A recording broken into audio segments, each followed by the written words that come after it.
गरीब की दोस्ती। साहब मैं आपका सामान उठा लूं क्या? साहिल अभी बस से उतरा ही था कि किसी की आवाज सुनकर चौंक गया। पीछे मुड़कर देखा तो एक उसकी ही उम्र का लड़का फटे पुराने कपड़े पहने उसके सामान की तरफ देख रहा था। साहिल ने उसे टालते हुए कहा, नहीं मैं सामान खुद उठा लूंगा। ये सुनकर वह लड़का थोड़ा सा निराश हो गया और बोला, साहब कुछ भी दे दीजिएगा, बहुत मजबूर हूँ, कुछ खाने का इंतजाम हो जाएगा। साहिल झुंझलाकर उसकी ओर देख रहा था। उस लड़के की आंखों में उसे आंसू नजर आ रहे थे।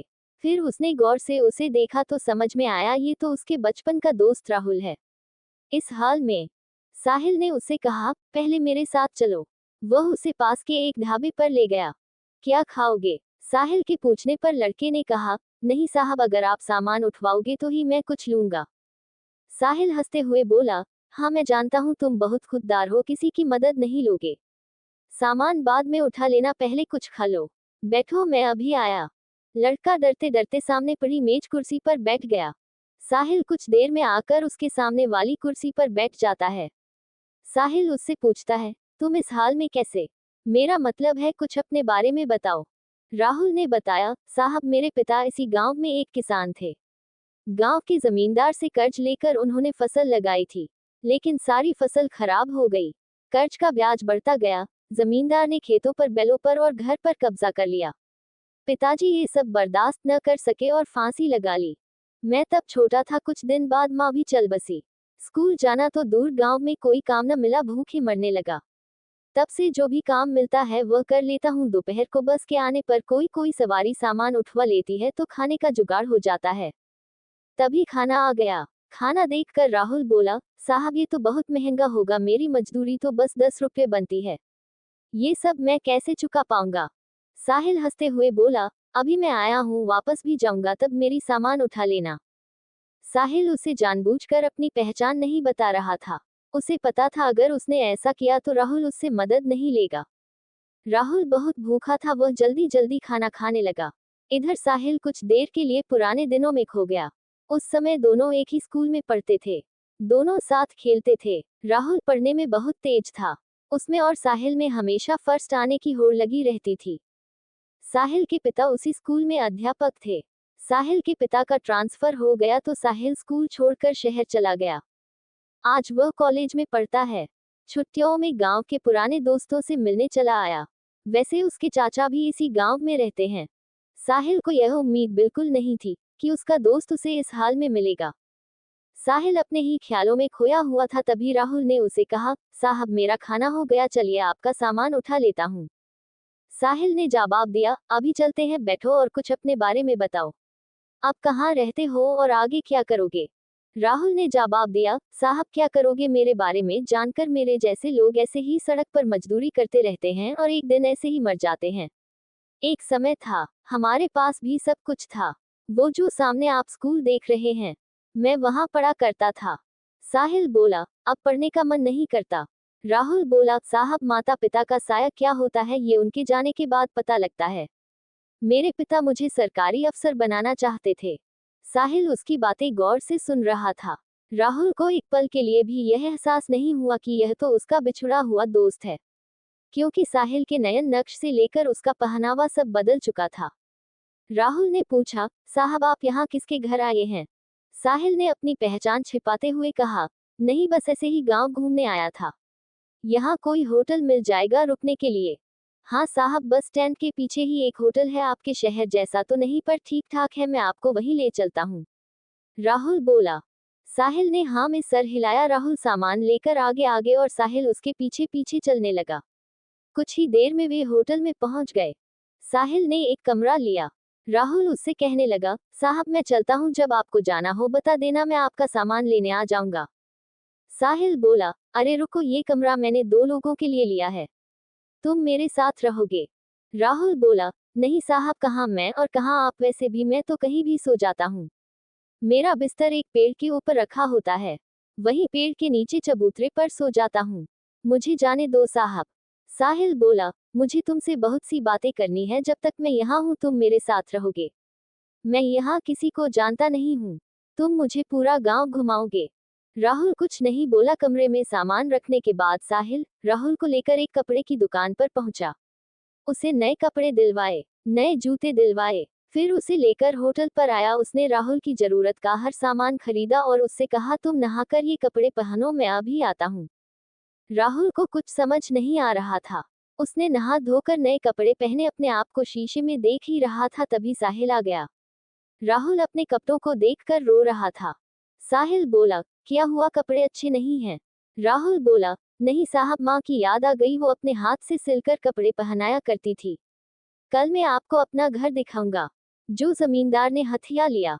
साहिल उससे बैठकर बातें करने लगा, कितना कर्जा था तुम्हारा? राहुल ने कहा, साहब सब मिलाकर 50-60 हजार था, अब तो 80-90 हजार हो गया होगा। काफी देर इधर उधर की बातें करने के बाद दोनों सो गए। सुबह साहिल राहुल को लेकर गांव घूमने गया। वहां राहुल ने अपना घर दिखाया जो बंद था। फिर वह उस पेड़ के नीचे ले गया जहां कल तक वह सोता था। राहुल बोला, साहब ये पेड़ ही मेरे माँ बाप है, मैं यही सोता हूँ। साहिल बोला, राहुल मैंने तुमसे झूठ बोला था, मैं गांव घूमने नहीं सिर्फ तुमसे मिलने आया था। ये सुनकर राहुल चौंक गया। साहिल ने बताया, मैं तुम्हारे बचपन का दोस्त साहिल हूँ। ये सुनकर राहुल गौर से साहिल के चेहरे को देखने लगा। उसे अब उसमें अपना दोस्त नजर आने लगा। उसकी आंखों से टप टप आंसू बह रहे थे। साहब आप, वह कुछ बोलता इससे पहले साहिल ने कहा, साहब नहीं, साहिल तुम्हारा दोस्त। राहुल कुछ बोल न सका। वह बस एकटक साहिल को देखे जा रहा था।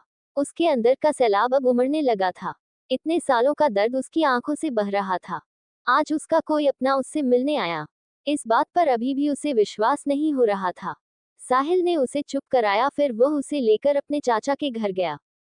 साहिल के चाचा सब पहले से जानते थे। साहिल ने उनसे कुछ बात की। साहिल के चाचा एक संपन्न किसान थे। उन्होंने अपने साथ कुछ और किसानों को इकट्ठा किया और जमींदार के घर पहुंच गए। साहिल के चाचा ने जमींदार से पूछा, इसके पिता पर कितना कर्ज है? जमींदार ने अकड़ से कहा, कौन चुकाएगा? इसके पास तो फूटी कौड़ी नहीं है, नहीं तो इसका बाप फांसी नहीं झूलता। सब मिलाकर 1 लाख है। साहिल ने अपने चाचा को इशारा किया। उन्होंने बैग से 1 लाख रुपए निकाल कर जमींदार के सामने रख दिए और कहा, इसके खेत, मकान और बैल अभी वापस चाहिए। जमींदार ये देखकर घबरा गया, लेकिन इतने लोगों के सामने कर भी क्या सकता था। घर की चाबी और कागज वापस कर दिए, बैल उसे घर भिजवा दिए। वहां से निकलकर साहिल बोला, चाचाजी मैं शहर पहुंचते ही आपके पैसे लौटा दूंगा।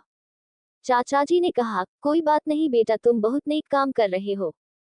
फिर उन्होंने और किसानों के सामने राहुल से बोला, बेटा तुम्हें तुम्हारा सब कुछ वापस मिल गया, अब अपने खेतों पर खेती करो, हम सारे किसान तुम्हारा साथ देंगे। ये सुनकर सब किसान तैयार हो गए। हाँ बेटा, अब वो जमींदार तुम्हारी तरफ आंख भी नहीं उठा सकेगा। साहिल ने राहुल को खेती करने के लिए 20,000 रुपये और दिलवा दिए। राहुल उसके पैरों में गिर पड़ा। उसे उठाकर साहिल ने कहा, दोस्त अब तुझे आगे निकल कर दिखाना है। अगली बार जब मैं गांव आऊं तो मेरा दोस्त मुझे खुशहाल मिलना चाहिए। ये कहकर साहिल ने राहुल को गले लगा लिया। अगले दिन साहिल शहर चला गया। वहां से उसने अपने चाचा के पैसे बैंक में जमा करवा दिए। इसके 6 महीने बाद एक दिन साहिल दरवाजे की घंटी सुनकर दरवाजा खोलने गया तो देखा सामने राहुल खड़ा था। 6 महीने में बिल्कुल बदल गया था। साहिल ने उसे गले से लगा लिया। अंदर आकर उसने साहिल के माता पिता के पैर छुए। साहिल बोला, अचानक यहाँ कैसे, सब ठीक है न? उस जमींदार ने परेशान तो नहीं किया? राहुल बोला, नहीं यार, सब ठीक है। तेरे चाचा और दूसरे किसाने ने मेरी बहुत मदद की, अब तो सब ठीक है। मेरी फसल भी अच्छी, उसकी कमाई से तेरा कर्ज चुकाने आया हूँ। ये 20,000 हैं, बाकी धीरे धीरे चुका दूंगा। साहिल बोला, तू मेरा भाई है, मैंने कोई कर्ज नहीं दिया था तुझे, तूने कैसे सोच लिया ये मैं नहीं ले सकता? लेकिन राहुल जिद करने लगा। तब साहिल के पिता ने कहा, बेटा रख लो, ये इसकी खुददारी है। जो शिक्षा मैंने दी थी यह उसकी का पालन कर रहा है। साहिल पैसे रख लेता है। फिर राहुल शर्माते हुए उसे अपनी शादी का कार्ड पकड़ा देता है। साहिल कहता है, अरे ये क्या, तू शादी कर रहा है? तभी साहिल के पिता ने कहा, हाँ, जब तूने हमें सब बताया तभी मैंने तेरे चाचा से इसके लिए अच्छी सी लड़की देखने के लिए कहा था।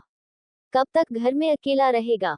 राहुल बोला, मैं आप लोगों का एहसान जिंदगी भर नहीं भूल सकता, मेरी तो कोई औकात नहीं थी। साहिल बोला, सब ऊपर वाला करता है, सब उसी के हाथ में है, तेरे अच्छे दिन आने थे, मैं नहीं आता मदद करने तो ऊपरवाला किसी और को भेज देता। कुछ दिन बाद साहिल अपने परिवार के साथ राहुल की शादी में पहुंच गया। उन्हें देखकर राहुल बहुत खुश हुआ। उनके साथ पूरा गांव दोनों की दोस्ती की मिसाल देने लगा।